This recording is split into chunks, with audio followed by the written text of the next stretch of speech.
This is my portfolio on July 26th. And fast forward to today, this is my portfolio on August 16th. You'll notice that my Wealthsimple Trade portfolio has approximately grown by $1,500 in the span of less than 1 month. You might be asking, how did I do this? Stocks only go up. This is the easiest game I've ever been a part of. No, but seriously, half of it's because the market has just been going up, and the other half is actually a shift in my strategy, which I'll be explaining in my video today. If you're wondering how I changed my strategy and how it's been working out, it begins with the problem that every single investor faced when March hit and the stock market tanked. Where do I put my money when the economy is crashing? In 2020 hindsight, the answer is technology stocks. But wait, there's more to this strategy that I'll be talking about in this video and telling you how I choose my technology stocks. Because if you look at the whole technology sector, there's a lot of stocks to choose from. And don't worry, I'll also be sharing what I bought since July 26th. So let's start off with that first. So starting off on July 29th, I bought 5 shares of Canada Goose at a cost basis of $30.47. And if you guys have been following my channel, you know that I've been buying Canada Goose around the $30 level or anything just below that. And that's because I think Canada Goose has some good growth ahead of it as soon as we recover from the coronavirus and the China luxury market continues to pick up. That's where we're going to see Canada Goose's growth accelerate in the next 5 years. The next stock that I bought was D&D. And no, not Dungeons and Dragons, but Dye & Durham. So I bought this company twice in the past couple of weeks. So the first time I bought them was on July 30th, and I bought 20 shares at a cost basis of $13.34. Then fast forward a couple of weeks later on August 14th, I purchased another 20 shares for $22.20. And yes, there's quite a big spread between the two purchases, roughly a $10 difference, and that's fairly significant as my first purchase was at $13.34. And the reason why I continue to buy into Dye & Durham when they already went up by close to 100% is because this company recently IPO'd and they're still relatively small. They're under $1 billion in terms of market cap, and I think they have a good future ahead of them. They're a SaaS model business and they service law firms. And I'll be talking a bit more into why I bought this company as one of my technology stocks. The next stock that I bought was Docebo, and I mentioned this in one of my previous videos where I talked about 3 stocks to buy. And I'll link that right up here as well as in the description down below if you're interested in checking that out. So I actually bought Docebo on 2 different days. So the first time that I bought Docebo was I purchased 10 shares on July 31st at a cost basis of $42.34. And the next time that I purchased more shares of Docebo was on August 12th. And I bought 5 shares for a cost basis of $50, just after a secondary offering of shares that Docebo was making. And these shares were being priced at $50 per share, and at that time, shares were actually trading at $57. So I put a limit price of $50 to purchase my shares, so that I was getting in at the same price that these underwriters were getting into Docebo for. And one other thing to note, the first shares that I purchased with Docebo, the 10 shares that I purchased, was actually based off of technical analysis. I saw that the shares were consolidating in a wedge pattern, and once they broke out just above that wedge pattern, I entered my position, and the stock shot up to $57 in the next couple of days. So this is where I've been using technical analysis to find entry points into stocks that I'm interested in buying. And if you guys are interested in technical analysis, please let me know down below in the comments, as well as leaving a like on this video. If we move into the month of August, on August 4th, I actually bought 30 shares of WELL Health Technologies, and these were at a cost basis of $4.04. And at this point, I saw that WELL Health recently hit an all-time high of around $4.30 to $4.50 and came back down to $4.04. And this is when I decided to add to my position of WELL Health because I didn't see the stock slowing down anytime soon. And sure enough, the stock continues to skyrocket. And as of today, the stock price when the market closed was $5.16. The last trade that I made in the past couple of weeks was buying ticker symbol DOC or CloudMD. And a lot of you guys had requested this video for me to do a review on CloudMD. And if you guys haven't watched that video, check that out right here. I actually purchased 100 shares of CloudMD just before making that video at a cost basis of 80 cents per share. And today, CloudMD actually had a spike up to around 92 cents per share. So I'd say I got kind of lucky with my timing.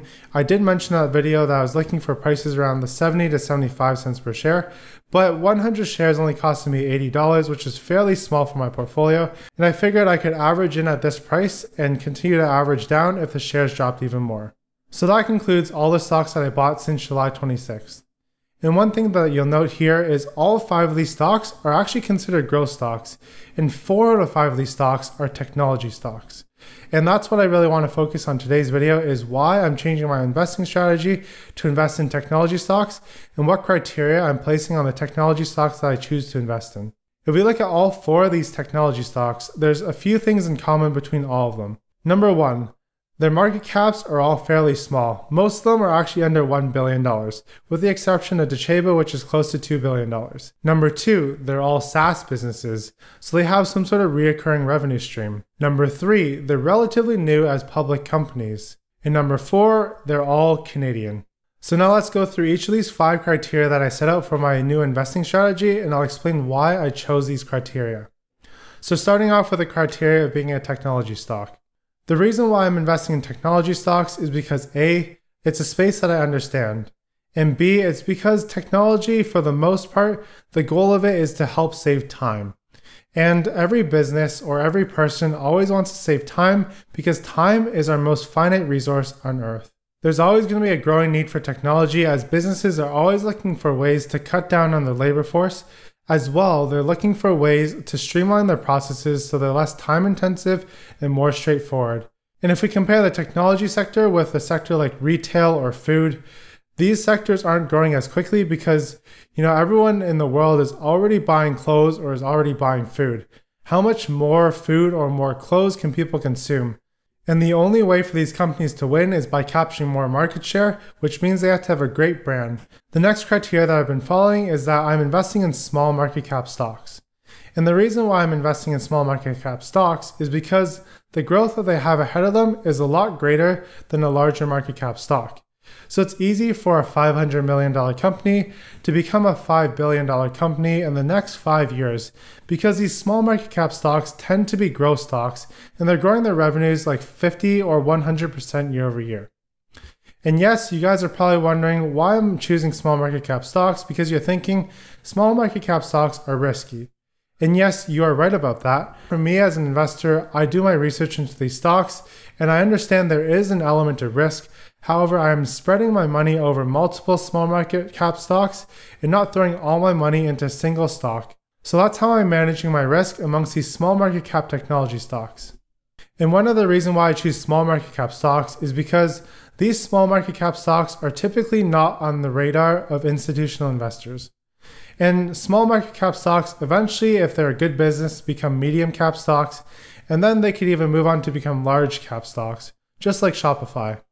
And if you get in one of their small cap stocks, there's less institutional investors. And what this means for you as an investor, when a small market cap stock graduates to become a mid market cap stock, more institutional investors come in and start looking at that company to see if it's worthwhile. And if it is worthwhile for these institutional investors, that is when we'll see some crazy stock price appreciation, because these institutional investors are not investing $1,000 at a time or $10,000 at a time. They're usually putting in millions of dollars.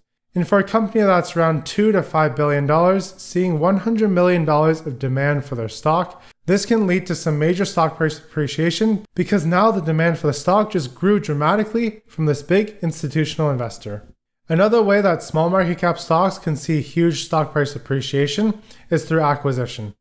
The fact that these small market cap companies are under $1 billion, it makes them a great target for acquisition. So these larger companies can come along and easily purchase a small company and absorb it into their larger corporation. And as investors, when companies come along and buy other companies, there's usually a premium that they pay.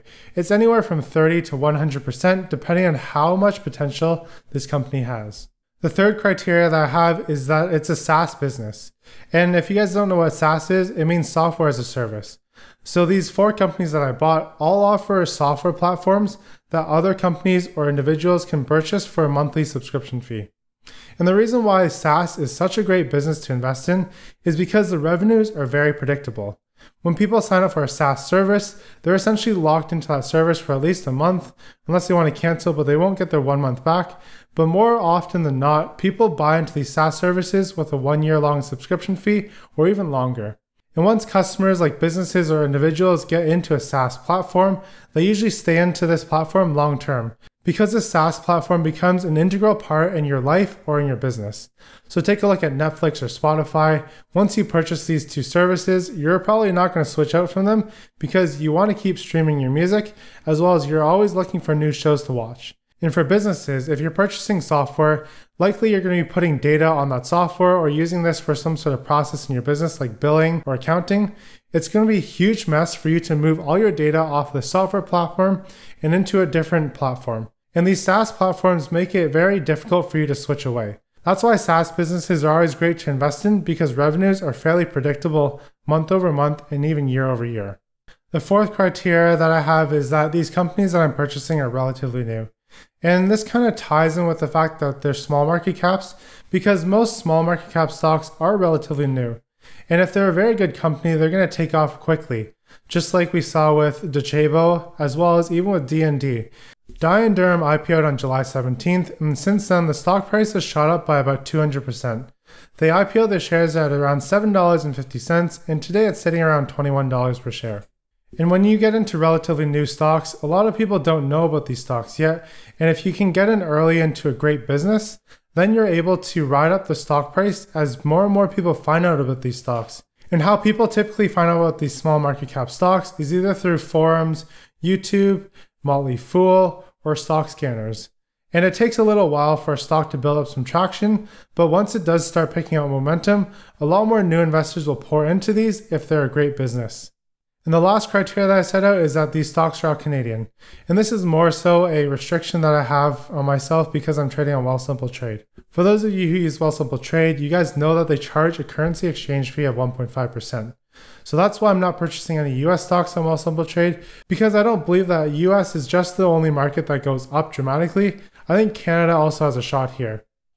And I think the Canadian tech sector is still very young. If you look at the TSX index, around 9.3% of that is made up of technology stocks. However, if we look at the S&P 500, 20% of that is made up of technology stocks.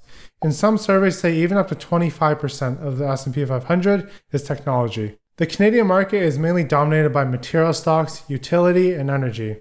And I think that technology is still in its early phases in Canada, and as it continues to grow, we're going to see the technology sector within the TSX index grow as well. And I think I've already witnessed this from a lot of the tech stocks that are a little bit more established. Tech stocks like Kinaxis, Enghouse, Shopify, and even Lightspeed. All these tech stocks have gone up by at least 100% since their March lows. We're also seeing a lot more technology stocks IPO on the TSX these days, and I think this is a good sign for tech investors in Canada. No longer do you have to invest in the States, you can invest in your own home country. And with these companies that are still very small, but yet their revenues are growing 50 to 100%, I think that we're going to see major stock price appreciation in technology stocks in Canada over the next few years. And typically, I see that Canadian markets lag the US markets. So the US markets didn't always have such a technology dominant index. The technology sector in the S&P 500 grew about 10% in the past 10 years.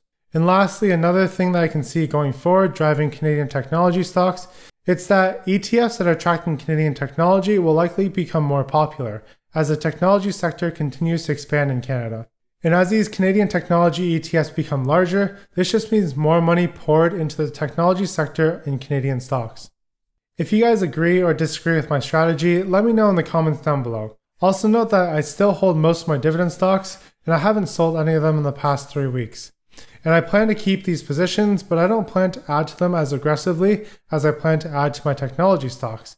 And it's because, again, I'm still fairly young, and I'm able to have a longer timeline to see these small cap stocks grow over the years. And yes, I might see some fluctuation in my portfolio, and my stocks could drop by 20% in one single day, but I'm willing to take that risk because I think the reward is greater than the risk right now. If you guys got any value out of this video, please smash that like button, as well as subscribe to my channel and ring that notification bell if you haven't done so already. I tend to post a couple videos each week, however it's been a little bit slow with my moving and all that, so I will start picking up the pace once I finish my move or things start to settle down. And if there's any other technology stocks that you guys want me to review, let me know in the comments down below because I'm always looking out for new technology investments. Keep up the grind and have a great day.